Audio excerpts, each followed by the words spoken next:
سيد المرسلين وعلى آله وصحبه أجمعين رب اشرح لي صدري ويسر لي أمري واحلل عقدة من لساني يفقه قولي سبحانك لا علم لنا إلا ما علمتنا إنك أنت العليم الحكيم ولا حول ولا قوة إلا بالله العلي العظيم. Kitab Fathul Mu'in muka surat 97, petok yang kedua daripada atas.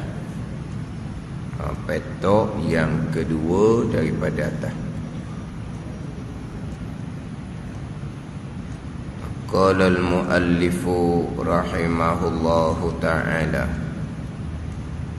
wa nafa'ana bi'ulumihi amin.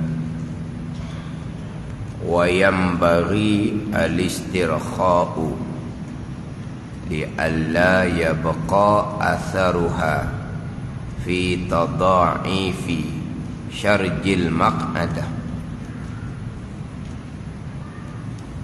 Sayugianya dia terjemah dengan istinja. Dia terjemah dengan istinja. Salah tu,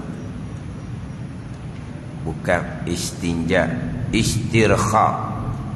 Dia terjemah gini, sayugianya istinja dilakukan dengan cermat. Wayam bagi dan sayugia. Sayugia ni wa yutlabu wujuban. Saya dengan makna dituntut, hal keadaan tuntutan tu tuntutan yang wajib. Sayugia ni tuntutan yang wajib. Wayang bari sayugia, makna sayugia di sini ini ada tuntutan yang wajib. Apa dia yang sayugianya? Al-istirkha. Al-istirkha ni teran. Al-istirkha teran. Dia terjemah dengan istinja dilakukan kecemak atau kena wak bulat tu. Sayugianya istirkha. Istirkha ni teranglah terang. Push apa baik. Dia kena apa ni?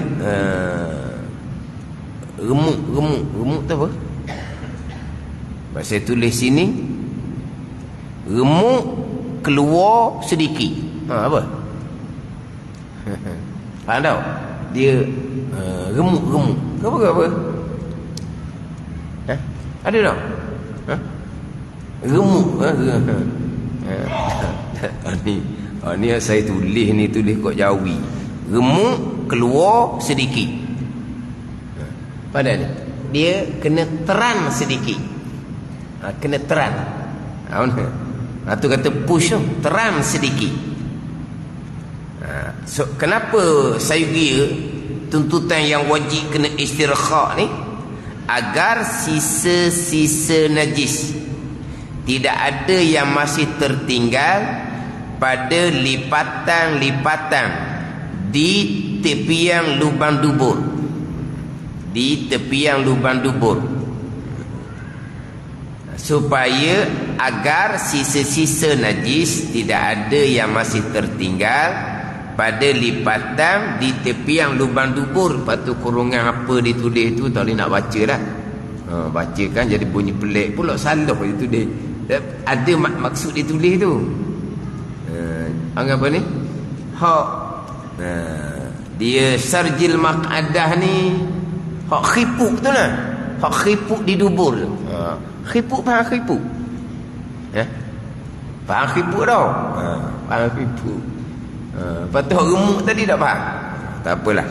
Dia gini, dia sekarang ini bicara istinja daripada selepas dia buang air besar, berok. Istinja, istirkha ni selepas daripada buang air besar. Masa kita nak istinja, masa mencangkung atas dua kaki tu, dia kena teran sedikit atau istirkha, teran sedikit. Kenapa wajib kena teran sedikit? Supaya dia kembang molek, tak ada tinggal najis di lipatan-lipatan hok khipuk di dubur. Maksud dia gitu. Ni hok istinja daripada berok lah. Istinja dia berok. Dia sekarang ni masuk bicara bab istinja. Istinja ni membersihkan najis yang keluar daripada dua jalan dengan air ataupun dengan batu. Itu istinja. Yang kita sebut secara kampungnya basuh berok, basuh kencing. Tak betul. Sebab boleh sebut kata basuh, satu alat sahaja yang digunakan, air. Sekarang ni istinja bukan dengan air sahaja, air ataupun batu. Batu boleh tak ada air? Bukan boleh tak ada air. Walaupun tepi laut sekalipun, walaupun tak ada uzur pun, kita daripada menggunakan air, syarak membenarkan istinja dengan batu. Kalau air tak ada, wajib istinja dengan batu. Bukan harus dah, wajib istinja dengan batu. Kemudian barulah mana afdal, istinja dengan air dengan istinja dengan batu. Itu baru bicara bab afdal. Mana yang afdal, istinja dengan air ataupun istinja dengan batu? Itu bicara bab afdal. Tapi istinja ni dengan air ataupun dengan batu, walaupun air banyak sekalipun. Jadi kalau istinja letak makna basuh berok, basuh kencing, air je lah, batu tak boleh guna. Kemudian pula istinja ni bukan basuh berok, basuh kencing, menyucikan najis yang keluar daripada dua jalan, berok ke, kencing ke, darah ke, apa ke, keputihan ke, dah kira lah. Ada ni. Sekarang istinja ni bukan berok kencing sahaja, najis yang keluar daripada dua jalan. Air kencing, tahi, itu hak ghalib. Hak nadir, hak jarang-jarangnya, kemungkinan keluar darah, kemungkinan keluar keputihan, kena istinja dah. Cuma hak ghalibnya air kencing dan tahi, itu hak ghalib. Hak adah dia panggil, hak adah. Hak adahnya air kencing, tahi, itu adah. Tapi istinja ni bukan hanya menyucikan air kencing dan tahi, bukan. Najis yang keluar daripada dua jalan tu. Cuma hak ada air kencing, tahi, hak nadir, hak jarang-jarangnya, umpama darah contohnya, istinja juga. Jadi kalau sebut kata basuh berok, basuh kencing, basuh tak betul dah. Lepas tu berok kencing je. Lepas tu kalau darah, kalau keluar keputihan, dah istinja lah tu. Jadi istinja ni membersihkan akan najis yang keluar daripada kubul ataupun dubur. Kalau mau hadapan atau belakang, dengan air ataupun dengan batu, tu istinja. Istinja diwajibkan apabila keluar tu keluar yang mulawis dipanggil, yang bergelomok, yang bergelomok keluar tu, yang memang khaliknya keluar memanglah. Ke ada keluar tahi yang kerah macam batu, tak ada tinggal apa pun di tempat keluar, berlaku. Kalau berlaku seumpama tu, tidak wajib istinja. Sebab tidak ada yang bermulawis, dia tidak bergelomok. Tapi jangan berlaku lah. Dia kalau bergelomok ni, walau qalilan, sikit je tinggal, maka wajib istinja. Hak tak bergelomok ni maknanya dia keluar tu tak tahulah, batu keluar orang kali. Batu keluar, tahi tu umpama batu, tak ada tinggal apa pun, maka tak wajib istinja. Kalaulah pula yang keluar tu bukan najis, yang keluar ni contoh je ni, yang keluar tu benda yang mutanajisun, benda yang suci yang bercampur, yang bergelomok dengan najis, tahi. Keluar apa? Keluar cacing. Cacing lah. Cacing rawit ke panggil. Kalau dulu-dulu memang adalah cacing tu. Kalau sekarang ni, kalau cacing pun, kalau budak tu makan obat cacing, cacing tu akan mati dan hancur dalam perut. Dia tak akan keluar cacing hidup. Adapun zaman dulu, kalau budak makan obat cacing, senyum tu. Zaman mak berkali, senyum dok. Tu zaman hok, zaman hok, tua sikit lah. Tua sikit. Kalau makan obat cacing, orang apa ni? Tok berok. Tok berok lah. Tok berok lah. Lama mana boleh dok berok? Faham tak ni? Lama mana boleh dok berok? Sehari. Sehari pun tak boleh dok. 2 hari. Sebab apa dok berok? Oh, kalau dia berok, dia keluar hidup-hidup. Keluar hidup-hidup. Tu gok meraung lah. Orang tua lah pula kena ambil tarik buat keluar. Dia keluar hidup-hidup. Tu zaman dulu. Tu mak senyum. Gitu lah. Kan tak?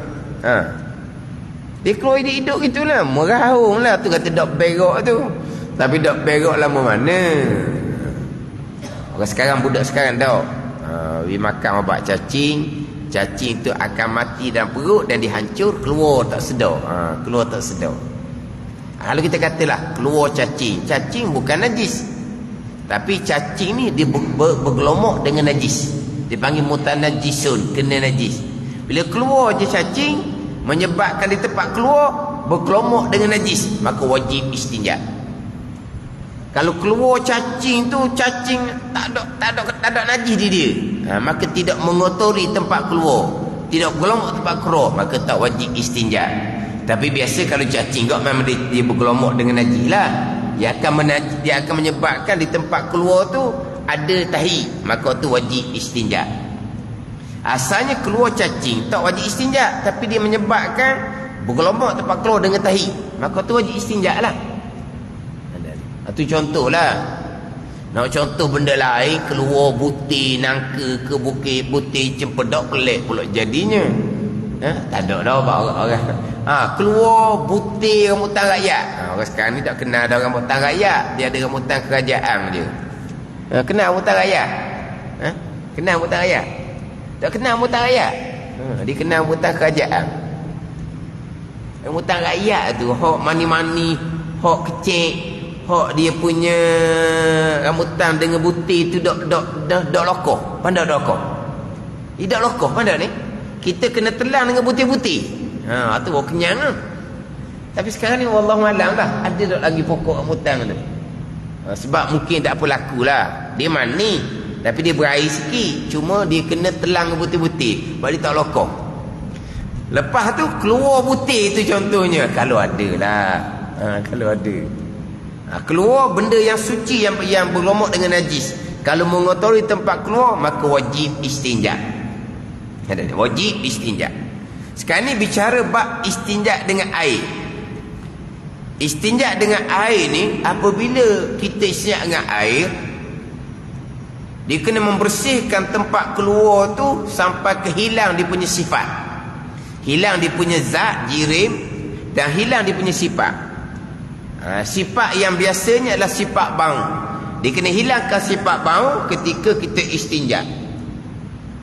Kalau nak menghilangkan sifat bau, dia kena menggunakan alat umpama sabun, maka wajib dia menggunakan sabun. Dia tak wajib menggunakan sabun. Dia tidak wajib menggunakan sabun. Sama juga dengan kita basuh najis. Basuh najis, dia tak wajib menggunakan sabun. Kita istinja dengan air, tak wajib menggunakan sabun. Kita wajib menghilangkan sifat.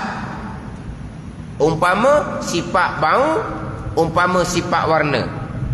Tiba-tiba sifat bau, sifat warna Yang wajib dihilangkan ni tak hilang melainkan kena guna sabun. Barulah wajib menggunakan sabun. Ada ni. Dia istinja dengan air, kita basuh najis yang lain dengan air, tak wajib menggunakan sabun, tak wajib menggunakan bahan alat.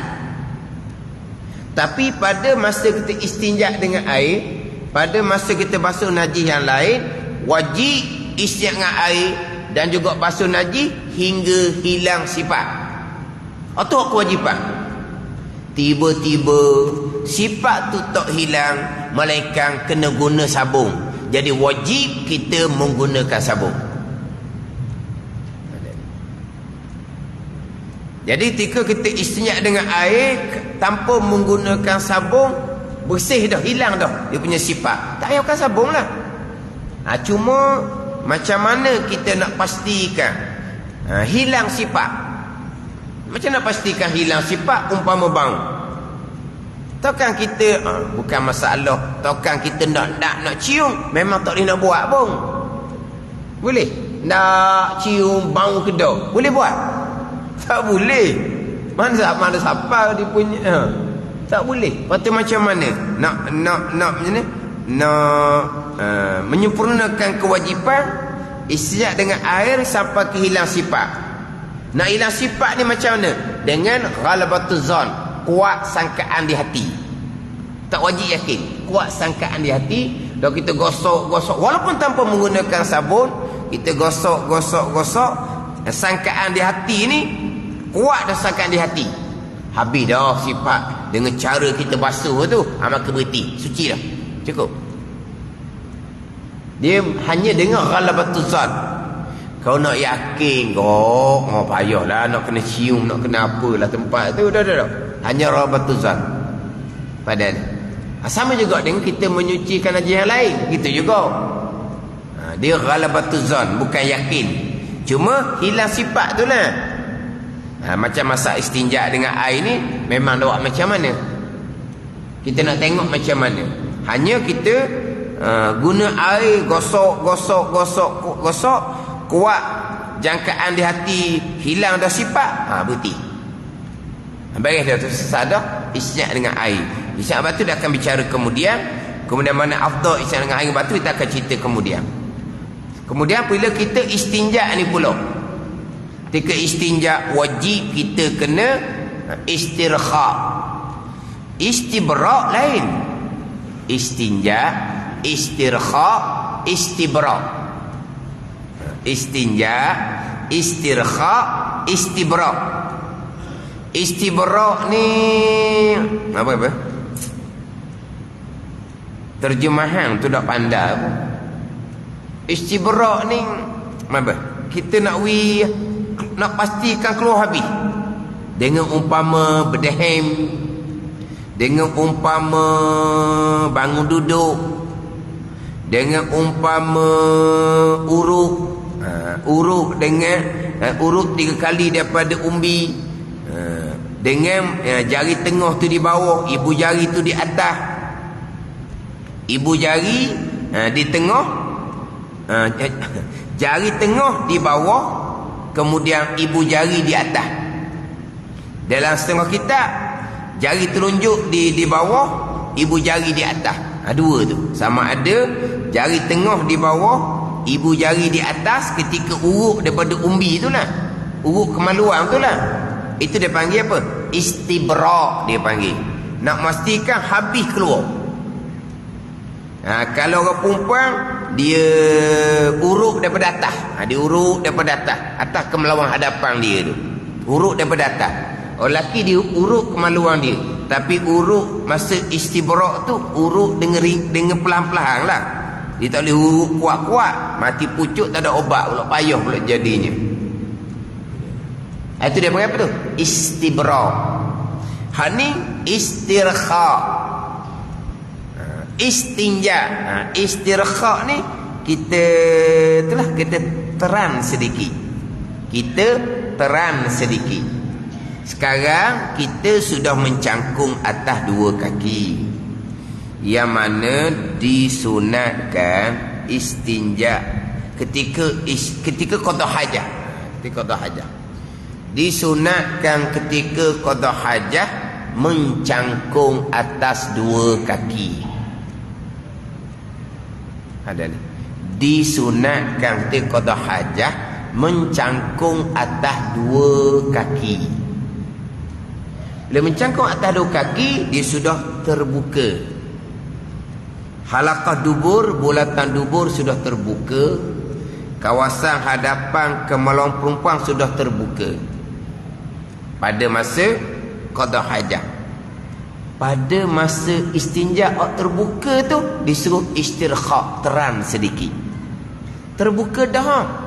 Tapi masa istinja disuruh teran. Wajib sayugia tu wajib. Teran sedikit. Ni mencangkung antara dua kaki dah. Adapun sekarang banyak orang qada hajah duduk congok atas tandas tinggi. Bila duduk congok atas tandas tinggi, tempat tu tidak akan terbuka. Tempat tu tidak akan terbuka. Pada masa qada hajah pun tok lawas. Kau panggil apa? Lawah. Ada lawah. Dia tak laju sebab dia tertutup. Itu bicara masa qada hajah. Ni kita bicara pada masa istinja. Sekarang tempat yang terbuka pada mencangkung atas dua kaki itu adalah anggota zahir badan.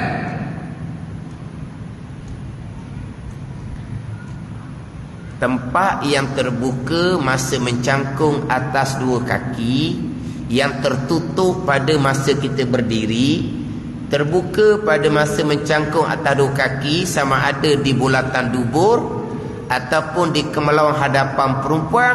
Yang terbuka tu dipanggil anggota zahir badan, bukan anggota batin.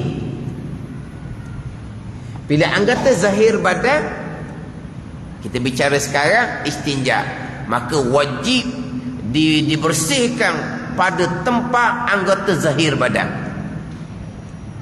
Ini pada membicarakan istinja. Pada membicarakan mandi wajib sama juga. Apabila yang terbuka di halaqah dubur, kalau hadapan perempuan pada masa mencangkung atas dua kaki anggota zahir badan, maka wajib diratakan air di tempat tersebut ketika mandi wajib. Ada ni. Ini kita bicara bab istinja. Sama juga bicara bab mandi wajib. Pada masa berdiri, kawasan tersebut tertutup. Seperti batin, tidak dihukumkan batin, dihukumkan anggota zahir badan. Kan kita kan kalau bab membersihkan najis, wajib bersihkan najis pada badan, pakaian, tempat solat. Badan, pakaian, tempat solat. Pakaian jelas, tempat solat, tempat yang bersentuh dengan tubuh dan pakaian kita pada masa kita solat, itu tempat solat. Badan, mana badan? Yang wajib dibersih, dia disucikan dari najis. Kita nak solat ni, mana badan? Sebab syarat sah solat, suci badan, pakaian, tempat daripada najis. Mana badan? Anggota zahir badan. Mana anggota zahir badan? Termasuk di bulatan dubur, di kemaluan hadapan perempuan yang terbuka pada masa mencangkung atas dua kaki. Itu anggota zahir badan. Ketika mandi wajib, mana ketika membersihkan najis, mana anggota zahir badan? Dalam mulut, itu anggota zahir badan. Kalau termakan najis mughallazah, termakan babi, maka wajib dia kena berkomor dengan air 7 kali, air tanah sekali. Berkomor, bukan telan. Sebab dalam ni dipanggil anggota batin, tidak wajib disucikan dari najis. Yang wajib disucikan najis adalah anggota zahir badan. Ni dalam mulut sampai ke makhraj kha, itu anggota zahir badan. Adapun di tengkok ni dia panggil anggota batin badan, Bukan kata termakan babi dia kena telang air tanah, tidak ada. Sebab tengkok anggota batin. Dalam mulut anggota zahir badan. Dalam bak najis. Dalam bak najis. Dalam bak mandi wajib, dalam mulut anggota batin, bukan anggota zahir. Ketika kita mandi wajib, sunat saja kita berkomoh-komoh. Sunat saja kita masuk ke air ke dalam hidung. Sebab dalam mulut, dalam hidung anggota batin ketika mandi wajib. Tapi mazhab Hambali, dalam mulut, dalam hidung anggota zahir badan ketika mandi wajib. Mazhab Hambali mandi wajib, wajib berkomoh-komoh, wajib memasukkan air ke dalam hidung. Sebab dipanggil anggota zahir badan, termasuk dalam mulut, termasuk dalam hidung. Itu mazhab Hambali. Kita mazhab Syafi'i, ketika mandi wajib, dalam mulut, dalam hidung anggota batin, bukan anggota zahir yang wajib diratakan ketika mandi wajib. Dalam bak najis dipanggil anggota zahir. Kita fokus pada anggota zahir badan. Ni hak tempat yang terbuka ketika mencangkuk atas dua kaki, wajib dibersihkan ketika istinja. Bukan setakat itu saja, bahkan sayugianya diwajibkan ketika dia nak istinja daripada tahi, daripada berak, dia kena istirha, teran sedikit biar terbuka. Masa tu barulah dia istinja. Ada ni masa qada hajah mencangkuk atas dua kaki dah. Masa qada hajah ni, pada masa istinja ni dia kena istirha sedikit, terang sedikit. Jangan terang banyak-banyak, keluar gembong, tak masuk pula jadinya. Terang sedikit saja. Jangan sekali-kali dia memasukkan jari ketika istinja. Itu tidak ada. Di tempat kita dahulu ada guru yang mengajar pada masa istinja, bahkan pada masa mandi wajib disuruh anak murid dia korek dengan jari. Itu salah sangat-sangat. Tidak ada ajaran tu. Kalau berbetulan korek itu ketika istinja, ketika mandi wajib siang hari Ramadan, batal puasa. Tapi kena-kena korek ni bukan hanya di tempat kita. Ini cerita lama lah. Saya dengar dalam radio soal jawab puasa bulan Ramadan. Saya dengar 2 kali, hari yang berbeza, ustaz yang lain-lain yang bertanya tu wallahu a'lam lah. Orang lain lah kita kata, yang bertanya tu wallahu a'lam lah. Tapi hari lain, ustaz lain. Dia tanya, ni bulan Ramadan siang hari, dia istinja, dia korek dengan jari. Macam mana puasa saya? Dia tanya bab puasa dah. Dia korek, itu rongga, dubur adalah rongga. Masuk sesuatu dalam rongga, dia antara perkara membatalkan puasa. Maka yang bertanya tu, macam mana saya Ramadan istinja, dikorek rongga dubur dengan jari, batal tak puasa? Hak mula-mula jawab, hari lain hak mula-mula jawab, apa nak batal puasa, dia kata bukan kenyang pun. Bukan kenyang. Dia pakai akal sungguhlah. Lah, korek rongga mana pun takkan kenyangnya. Batal puasa bukan kerana kenyang tak kenyang, kerana masuk sesuatu ke dalam rongga. Bukan masalah kenyang tak kenyang. Dia kata tak batal sebab bukan kenyang. Itu satu jawapan. Hari lain pula soalan yang sama, ustaz lain pula jawab. Dia kata kalau korek pada masa istinja tak batal puasa, kalau korek pada masa lain saja-saja nak korek baru batal puasa, dia kata. Gitu pula. Kenapa pula nak korek pada masa istinja? Tak ada. Di dalam tu masa lagi ada baki, tu batin, bukan zahir. Apa masalahnya? Hak dalam tu bukan korek dengan jari, korek sampai ke siku pun dalam perut tak ada tarik lagi nya. Ni yang mengajar ni abang kali masa dia istinja, dia terkorek. Ada tarik lagi dalam. Ni nak kena ajar anak murid ni, kena korek, kena masa istinja. Gitu abang kali. Tak ada. Tidak ada. Jangan sekali-kali. Tidak ada. Kalau beramal seumpama tu, hentikan. Ada seorang yang belajar tu, dia kata kena buasi dia. Dia belajar dengan guru tu lah. Dah istinja dia korek, mandi wajib dia korek, akhirnya kena nyakit buasi. Memanglah dia kata kalau dikorek dengan jari istinja memang ada baki di dalam, itu batin. Nak menyucikan ni hanya anggota zahir badan saja. Mencangkung atas dua kaki molek-molek, cuma sini nak istirkha pula sikit, terang sedikit. Korek tidak ada. Ini kita bicara orang yang mencangkung atas dua kaki. Macam mana dengan orang yang qada hajah duduk atas tandas tinggi? Nak buat macam mana? Yalah, kita kadang-kadang masuk satu tandas tinggi belaka. Cuma sekarang ni ada tempat besar-besar tu dah ayah buka-buka. Dia di pintu tu dia tulis dah. Bukan dia tulis, ada gambar. Gambar bentuk tandas tu lah. Tandas atas lantai, tandas tinggi dia ada dah di pintu. Senanglah tu kita tengok. Tu pada ni. Dah ada tengok tempat okey lah. Dia ada separuh-separuh. Ada semua tempat tak ada. Dia hanya ada tandas yang tinggi sahaja. Tandas yang tinggi yang kita duduk atas tu. Nak duduk atas tu lah, nak duduk Allah. Per orang atas tu kan. Kalau orang jenis ada nyakit kulit, jangkit dah. Dah kalau orang duduk sebelum tu dia nyakit kulit, ada kurak, ada kerapu di punggung dia tu. Dia duduk atas tempat tu. Memanglah spray air, kumang tak lagi habis ha. Orang duduk kemudian tu, dia punya kumang nyakit kulit, kerapu, kurat dia tu jangkit dah. Inilah kadang-kadang tengok di tepi-tepi tandas tinggi itu ada kotoran seperti dia naik dengan selipar atas tu. Kita boleh tengok kadang-kadang, ni naik dengan selipar ni. Ada orang naik dengan selipar.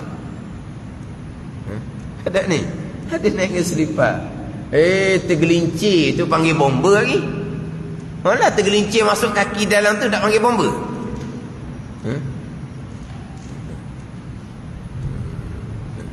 Dulu tak ada tandas gitu. Tapi tandas tu perlu juga bagi orang uzur, bagi orang tak sihat. Dia perlu tandas tu. Sebab dia tak boleh mencangkung atas dua kaki. Dia tak ada tenaga. Memang perlu tandas tu. Tapi sekarang ni orang sihat pun pakai tandas tu juga. Dia pakai tandas tu pada masa qada hajat tak laju. Sebab dia tertutup.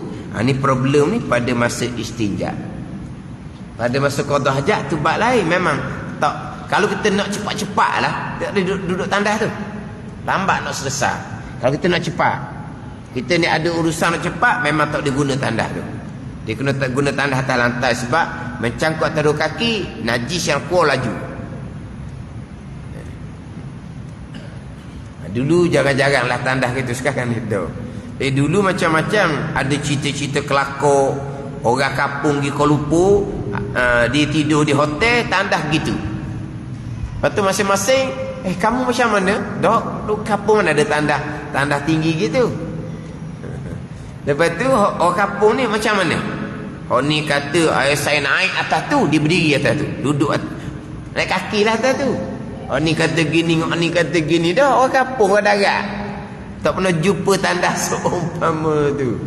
Masing-masing punya pandangan lah. Orang jahil cakap pun orang jahil. Orang ni kata gini, orang ni kata gini, orang jahil cakap. Ramai-ramai orang jahil, ada seorang orang cerdik. Cerdik seorang tu. Bukan gitu cara dia. Orang cerdik. Dah cara mana? Berok bawah tu, lepas tu pungut letak dalam lah. Tu orang paling cerdik. Tu orang paling cerdik. Orang lain tak betul lah ke dah.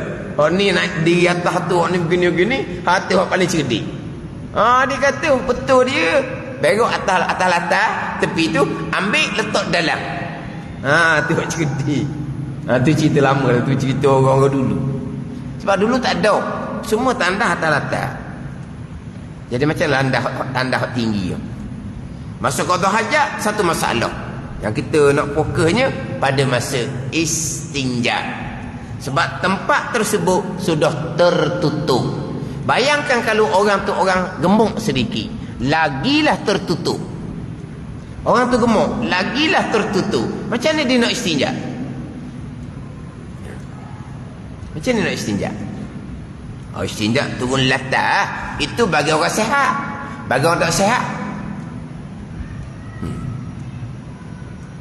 bagi orang sihat pun nak turun latah pun tak ada ruang. Tak ada ruang. Pada masa istinja dia masalah dia. Gimana? Dia kukuk mana pun dia kena lebih sedikit, menggunakan jari tengah. Sebab pada masa kita istinja, kita disunatkan menggunakan jari tengah. Ada ni. Sebab tu jari tengah tu jangan tunjuk ke orang. Jari tengah tu tunjuk pada orang, bertumbuk dah. Dia kalau tunjuk jari tengah tu dia panggil apa? Mencaruk ke apa? Ni orang-orang kan, yelah kan biasa kan tengok tu orang hok baloh dalam raya tu kan, dia turun cermin, dia keluar tangan, dia tunjuk jari tengah. Maksud apa jari tengah tu? Mencaruk ke apa? Apa maksud dia? Sebab orang jadi bertumbuk. Apa maksud dia jari tengah? Maksud dia mencaruk ke maksud dia apa? Maksud dia mencaruk. Sebab apa? Jari tengah itulah jari yang digunakan pada ketika istinja. Jari tengah tu yang digunakan. Disunatkan pada masa istinja kita menggunakan jari tengah. Guna belaka, tapi jari yang paling berperanan ketika istinja daripada buang air besar adalah dengan jari tengah. Jadi kalau duduk atas tandas tinggi tu, jari tengah tu dia kena lebih sedikit lah peranan dia tu. Tetapi kena berhati-hati. Kalau berbetulan saya Ramadan, sangat kena berhati-hati. Sebab kalau dia duduk atas tanda tinggi, dia agak kuat sikit menggunakan jari tengah. Tiba-tiba jari tengah ni sehung je, setengah hung je masuk dalam rongga dubur, batal puasa. Pada sehung, kena ada sehung. Ni sehung ni. Faham sehung dah? Sehung je. Terlebih. Sebab dia menggunakan jari tengah tu terlampau kuat, sehung je termasuk dalam rongga dubur, sehari Ramadan batal puasa. Bukan masuk jari seruah, tidak. Setengah sehung je masuk dalam rongga dubur, batal puasa. Ini risiko kalau istinja ketika qada hajat duduk atas tandas tinggi. Ada ni. Dia kena cari tandas atas latar lah. Mudah pada masa qada hajat, dan yang paling pentingnya pada masa istinja. Kalau tak ada, kena duduk atas tandas tinggi duduk tu. Masa nak istinja, kena istinja di bawah. Barulah terbuka tempat yang wajib kita bersihkan ketika istinja dengan air.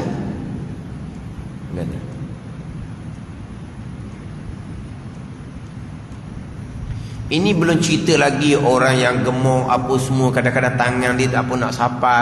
Waktu kena beralus belaka tu. Waktu kena beralus belaka tu.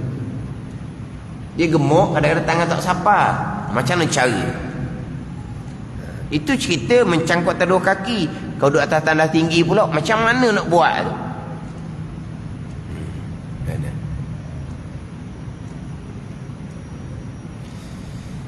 Adapun kalau orang sakit,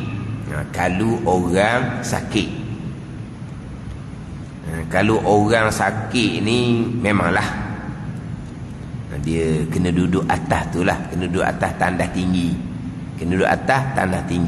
orang sakit. Cuma orang sakit ni pada masa kita nak istinja dia tu, dia sukar sedikit lah, sukar payah.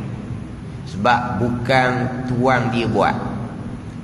Kalau tuang dia uzur, dia tak boleh qada hajat atas tandas hak mencangkung, dia terpaksa duduk atas tandas tinggi, tapi dia masih lagi bertenaga untuk istinja sendiri, mudah sikit, ringan sikit.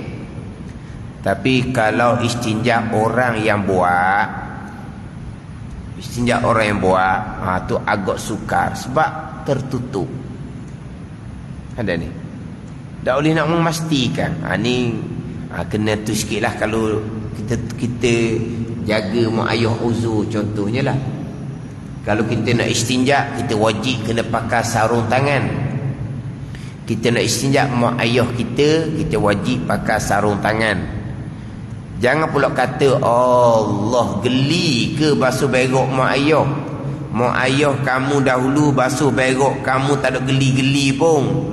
Kamu kena giliran kamu jaga mak ayah uzur, kena basuh berok mak ayah, kamu pakai sarung tangan. Geli? Bukan. Diharamkan kita menyentuh kawasan aurah. Bukan kita geli masalah nak basuh berok tu geli, bukan. Memang wajib kena pakai sarung tangan. Sebab haram kita menyentuh kawasan aurah. Haram kita membuka aurah dan haram kita menyentuh kawasan aurah. Jadi kalau orang tua yang duduk atas tandas tinggi itu pada masa qada hajah, kena tutup molek aurah dia dengan kain. Jangan tinggal keadaan telanjang gitu, jangan. Haram dosa tu. Ada orang dia buang kain, letak waktu di atas tandas yang tinggi itu, dia pun tutup pintu, dia pun tinggal. Dia pun buka, dia pun aurah nampak ah. Peha nampak, haram tu. Kena tutup dengan kain. Aurah wajib kena tutup. Kawasan aurah kita nak sentuh, wajib kena pakai sarung tangan. Dia pun pakai sarung tangan pada masa istinja. Tapi biasanya tak akan habis. Tak kena belaka. Tak akan habis. Tak dapat habis. Yang nyatanya selesai dah istinja, mandi pun atas tu juga. Mandi pun atas tandas tu juga. Orang uzur ni mandi siap, ambil wuduk pun atas tu juga. Tu tak boleh baca bismillah dah lah. Tak boleh baca bismillah. Dan ni orang uzur dia qada hajah. Kita pun tolong istinja pakai sarung tangan. Kemudian kita pun mandi sabun atas tu, atas tandas tinggi. Okeylah, mandi tu sampai masa berwuduk atas tu juga.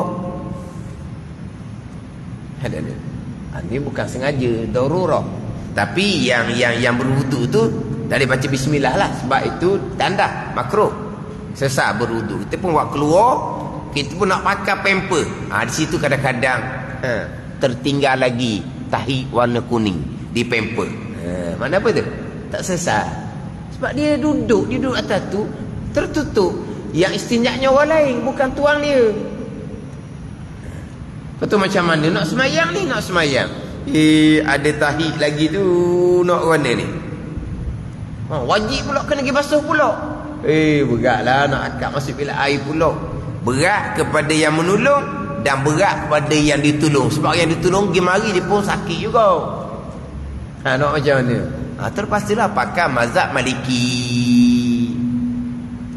Najis tidak membatalkan sembahyang.